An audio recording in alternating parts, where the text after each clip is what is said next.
You are listening to Inspired Caring, episode number 82.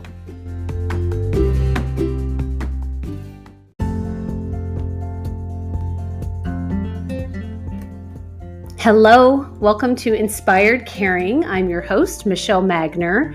If you are caring for an older family member, this is the podcast for you. Each week, I bring insight, tips, inspiration, and strategies to help you care for the people that you love without losing yourself along the way.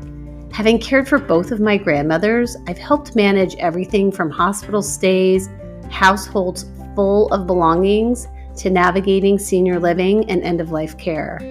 And I've worked in senior living as a result of that experience, serving my residents and their families as they've been on this journey too.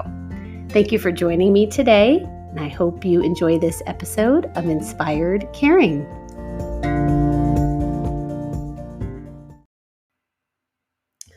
Well, hello, everyone. Today, I would like to talk about assuming positive intentions and giving the benefit of the doubt. As I move through our world on a daily basis, I generally operate within the framework of assuming positive intentions and giving the benefit of the doubt, especially with people that I know or am close to, my husband, kids, friends. I believe that people not only do not mean me harm, but are actually supportive and uplifting me. And if something feels off, then I'm giving the benefit of the doubt and assuming positive intentions and working to not take it personally. I did a quick search of what the phrase assuming positive intention means, and it means to choose to believe the best of people and trust that they have good intentions. The hardest part of this, I think, is it really does require us to not take things personally and give a lot of meaning to other people's actions, that something that they're doing or saying is a direct hit against us. Much of the time, what other people are doing actually has nothing to do with you. So if a person, let's say, is checking out your groceries and is just slamming your stuff all around and being a jerk, there's a chance that something has happened within their day or life that has nothing to do with you. You just are now collateral damage. Does that excuse the behavior? No, of course not. But it doesn't mean you have to match their energy by taking it personally and then giving it back to them. Am I always perfect at this? No. No, I am not. Sometimes other people's shitty energy swirls me in, and I'm not my best self in that moment either. In fact, this is part of my evolutionary work, is to stay strong in my energy and confident in my energy, regardless of what's swirling around me. But after a rough encounter, what I've learned is that, like, in that specific situation, a rough encounter with someone who's being super negative and angry or whatever, I walk away feeling triggered and fired up if I'm matching their energy, which is just not how I want to operate within my day or life. Matching crappy energy just leaves me feeling crappy.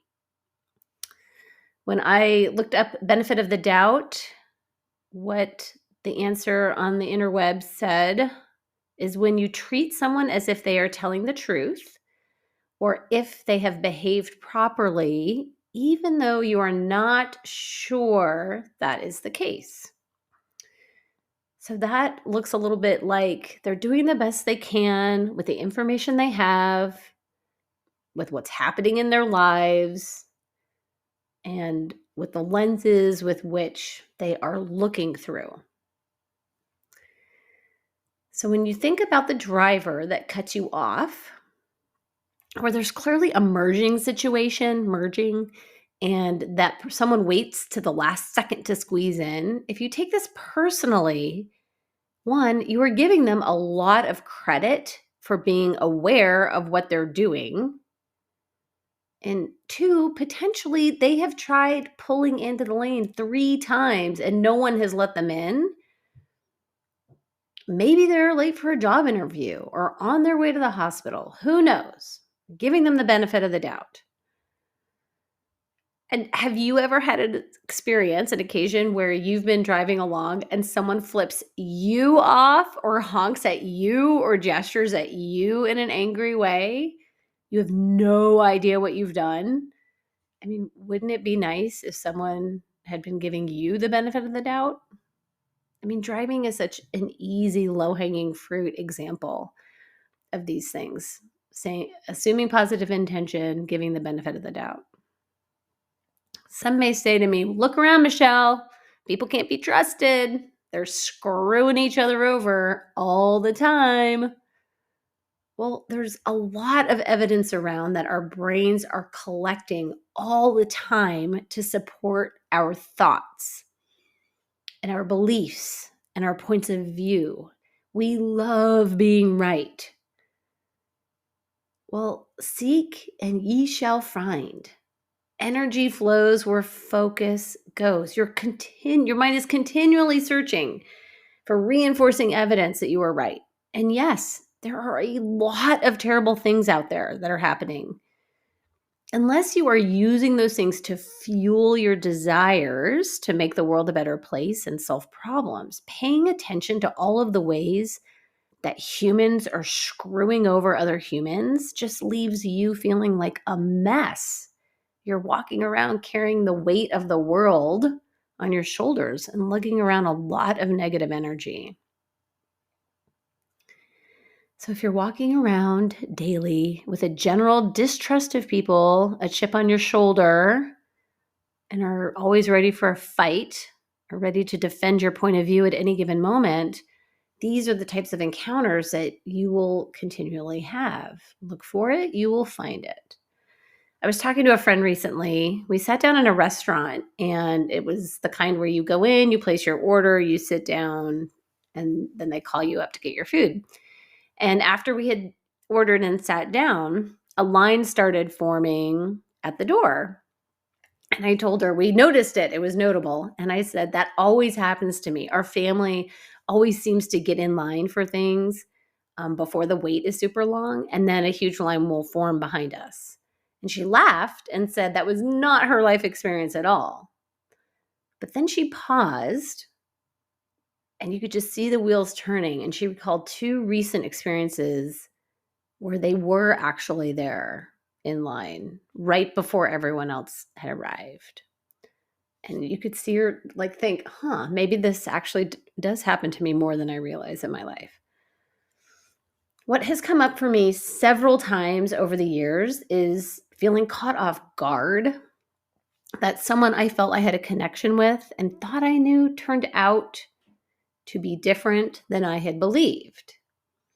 But through my increased awareness, I'm wondering, is it things are different because of an awareness of myself, or is it an increased awareness about them?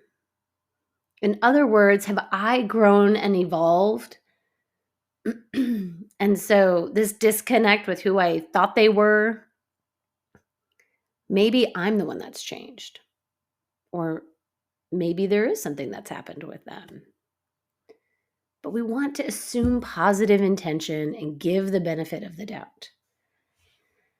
We, we all have blind spots, little spaces where we say and do things that are negatively impacting others and we're unaware. Kind of like the driver thing. Wouldn't it be nice if people were assuming positive intentions and giving us the benefit of the doubt? Especially when it comes to the many relationships we have in our lives. As family caregivers, within our own family, friendships, working relationships. Have you noticed that no one is getting through this life unscathed? My friend Brenda said once that we are all just walking wounded. And that really struck me and has stuck with me. Everyone is dealing with stuff. And it seems like the older we get, the heavier some of that stuff is. So just jumping onto Facebook for 5 minutes is like stepping on an emotional roller coaster. Someone's beloved pet died. Another child is celebrating a huge accomplishment. Another friend is caring for their chronically ill parent and struggling. Someone is on the trip of a lifetime, and another is being awarded an honor, while another just had a family member that recently passed or a best friend that needs our prayers. So you pop on social media for just a time waster and a mood booster, and now you've triggered 20 different emotions in this really short amount of time. These are the people that are walking around on the earth too, okay? They're out buying groceries. They're working in hospitals. They're making quick Target runs. They're meeting a friend for lunch in the restaurant and interacting with wait staff. They're leading business meetings, making huge decisions for corporations or families. Assuming positive intentions, giving the benefit of the doubt. Connection is one of my core intrinsic values, and communication is in my top 5 Gallup strengths. Both of these things are really important to me. So, knowing that my values are around communication and connection, it influences and informs how I'm interacting with other people. If you know how you think and operate, it is so helpful in understanding how you interact with the world. And sometimes things do get sideways with someone. I've been leaning into Brené Brown's work on braving and working to become curious, trying not to immediately take everything personally and to circle up and touch base with them. I am a work in progress. And my work in progress over many, many years of my life is when I feel intuitively like a connection is off. My work is not getting weird and graspy because I want to clean up the connection. Something that I've learned is that people don't always want to have a hard conversation. And if I discover someone is upset with me, they don't always want to hear my side. And they are very much living in their own truth. And sometimes it does not align with how I see things. And the space where I'm growing is to be curious, to listen, don't defend. Where do we have common ground? Where are we still aligned? And then that deeper work, that deeper growth is being okay if we cannot get back on track. They get to feel the way that they want, and that's okay. I don't have to understand, and that's okay. The bottom line is I believe moving through the world, assuming positive intentions and giving the benefit of the doubt has served me very well. Walking around thinking people are doing the best that they can and trusting them feels pretty good and keeps me in a headspace that I wish to operate my life in. People make mistakes. People mess up. I mess up. We sometimes do things oblivious to the impact it can have on someone else. Because let's face it, in the spirit of self-preservation, we tend to be fairly self-centered creatures. Have I been burned? Yep, you bet. But it's not often. And I would much rather be walking around assuming positive intentions and giving people the benefit of the doubt with an occasional burn than every day feeling like everyone's an asshole and out to get me. That's just not the life I want to lead. And it's certainly not the legacy I want to leave. So maybe take a week, try just one of these things on. Assuming positive intentions, giving the benefit of the doubt. and then next week try on another one. Give people grace, be curious, and just see how it feels for you. I will put Brene Brown's TED Talk on braving in the show notes for you to check out. And I love you. Have a wonderful week. See you next week.